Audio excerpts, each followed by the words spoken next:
আজকে সূর্যমামা এতটাই রাগ করেছে যে সূর্যমামার মুখের দিকেই তাকানো যাচ্ছে না। এই রৌদ্রের মধ্যে আকাশটা দেখতে কিন্তু বেশ ভালোই লাগছিল। ভালো লাগলো কি হবে, এই রৌদ্রের মধ্যে আমি তো উপরে তাকাতেই পারছিলাম না। যাই হোক, আজকে বানানো হবে পনির বিরিয়ানি, তাই কাকু নিয়ে এসেছে বিরিয়ানির চাউল আর পনির।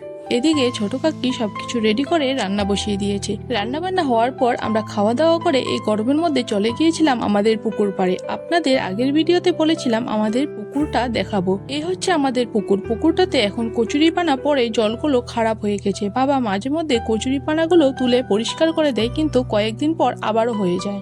পুকুরের চারপাশে যেহেতু অনেক গাছ আছে, তাই পুকুরের চারপাশটা অনেক ঠান্ডা। দেখুন, আমাদের পুকুর পাড়ে 3টা আম গাছ আছে।